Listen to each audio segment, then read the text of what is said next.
Eh, Primero, pues yo quiero felicitar y agradecer que existan estos espacios. Yo sé que en el Caribe colombiano son muchas las comunidades que han venido narrando sus historias del conflicto y hace mucho tiempo, y que existan estos escenarios me parece que son claves para que se puedan hacer visibles esas historias y que realmente nosotros podamos también comprometernos también con esas luchas que vienen adelantando hombres y mujeres en los territorios. Así que qué buen ejercicio, de verdad. Bueno, yo voy a hablar un poco y es hacer una introducción de contexto del departamento del Cesar, y quisiera también, pues, anotar que cuando se hizo el reconocimiento, cuando el Estado colombiano y hace reconocimiento a la Universidad Popular del Cesar como víctima del conflicto, como sujeto de reparación colectiva, eh, digamos, es muy clara y dice que la universidad fue víctima del asalto paramilitar. Sí, digamos, y es muy concreta en eso. O sea, la Universidad Popular del Cesar fue víctima y bueno, y lo sigue siendo, porque todavía yo digo que aunque no hay, digamos, el paramilitarismo armado, pero sí hay unas prácticas que se siguen desarrollando en los territorios y que obedecen también a, a ese accionar del paramilitarismo en unas décadas muy específicas. Y pues hago mención a esto porque para hablar de paramilitarismo, pues hubo un periodo que fue el más intenso, ¿sí? Que fue el periodo 96-2006, y yo creo que fue un periodo de la violencia en todo el territorio nacional, donde, digamos, si uno mira las cifras de hechos victimizantes fueron muy altos, pero el Cesar, pues en el Cesar también estaban pasando cosas en ese momento. Pero este reconocimiento que se hace a la universidad como víctima del conflicto, hay que partir de esas expresiones del paramilitarismo que ya venían desde la década de los 80. O sea, ya se hablaba de paramilitarismo en la década de los 80, a mediados de la década de los 80, y a partir de ahí empezar a contar y a narrar esa violencia paramilitar que afectó este centro educativo. Yo, por ejemplo, quisiera hablar primero de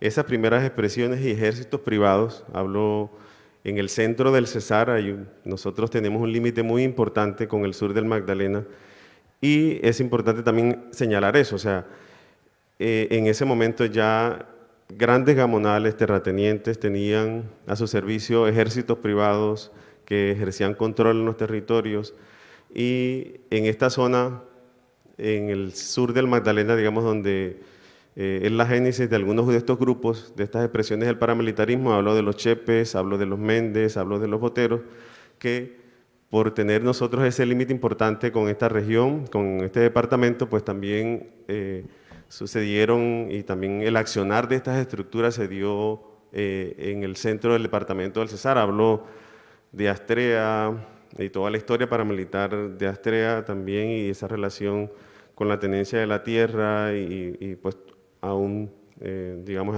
son prácticas que persisten, el tema de la acumulación de territorio, y ejércitos que en su momento de sicarios o ejércitos privados que estuvieron al servicio de élites locales. Y también es importante mencionar lo que estaba pasando en el sur del Cesar. En el sur del Cesar también, pues, se habla también de la familia Prada, de Juancho Prada, de Roberto Prada, que también tenían hombres que estaban a su servicio, que ayudaban a ejercer ese control social y ese control en el territorio, que luego estas personas dan origen al primer grupo paramilitar en el Cesar, que se conoce como Autodefensas del Sur del Cesar, o AUSC. Y luego, a mediados de la década de los 90,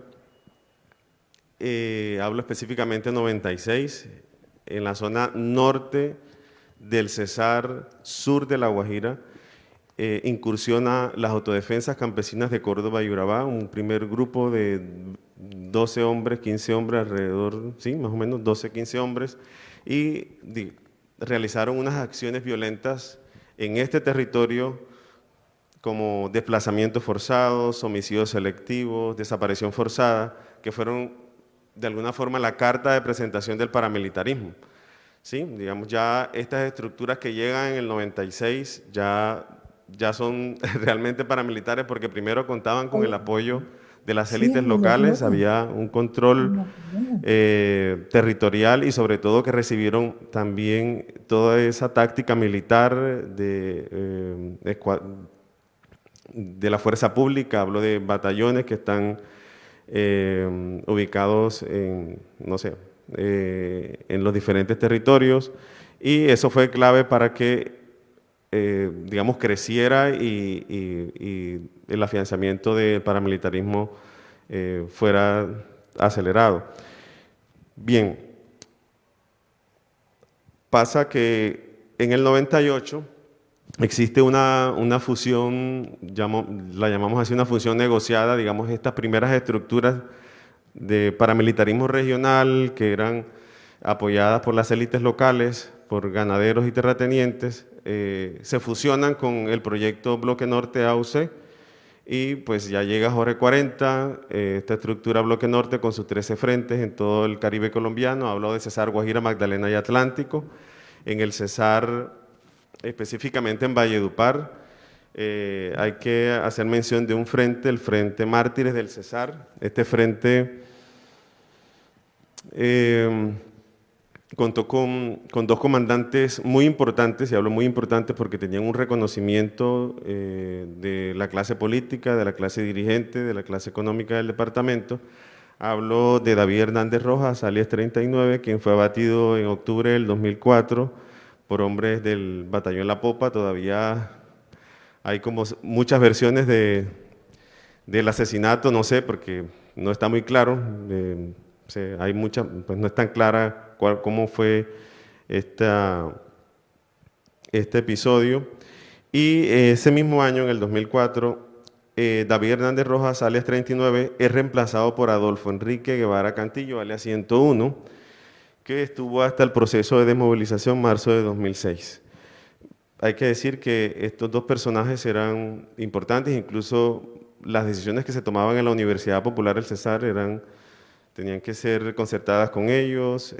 Obviamente pues estaba el comandante máximo, Jorge 40, que también obviamente era quien tomaba en últimas las decisiones, pero incluso había el comando paramilitar, la base paramilitar estaba en el corregimiento de Azucarbuena, a 15 minutos de Valledupar y a 5 o 10 minutos del batallón La Popa. Todo el mundo sabía y ahí se tomaron decisiones importantes para la ciudad y para el departamento. Bien, yo creo que, bueno, aquí este momento ya 96, 2006, y ya se puede hablar de cooptación y captura de la universidad pública, de la Universidad Popular del Cesar. Creo que el trabajo que hicieron, o que hizo el proyecto paramilitar, el proyecto Bloque Norte, yo siempre digo que lo hicieron muy bien porque pues las afectaciones son mayúsculas, uno haciendo este trabajo no alcanza y como que se sorprende cada día más de todo el daño y aún de ese mundo de afectaciones que están presentes en la universidad. Luego de la desmovilización en el 2006, el Cesar, y hablo de Valledupar, fue epicentro de dos centros de concentración y desmovilización de hombres del Bloque Norte. En Azucarbuena, un corregimiento de Valledupar, y un corregimiento del municipio del Copey, en Chimila. En marzo de 2006 se desmovilizaron un gran número de hombres del Bloque Norte, de la AUC. Y luego de la desmovilización, sí, digamos que desaparecen acciones violentas, luego de este proceso de movilización, pero en el centro educativo persisten estructuras que obedecen a la lógica que implantó el proyecto paramilitar. ¿sí? Durante todo ese tiempo que estuvo presente. Yo creo que el daño, y es uno de los retos que también tenemos nosotros en el momento como grupo, como comité de impulso, y es poder identificar de alguna forma los daños que el paramilitarismo en sí dejó a la Universidad Popular del Cesar. Yo creo que también esto pues también es un reto de todas las universidades, tanto la de Magdalena, la del Atlántico, de La Guajira, que también fueron víctimas de esta estructura. Y bueno, yo no sé, quisiera dejar hasta ahí. Creo que hago esta pequeña introducción para explicar también, bueno, ya la profe Imelda lo hará, pero también quién era esa estructura, o sea, de alguna forma cómo operaba y cómo se fue afianzando y cómo se fue realizando esa campaña también de asalto y de toma a la Universidad Popular del Cesar. Quiero dejar hasta ahí por ahora, para que la profe continúe.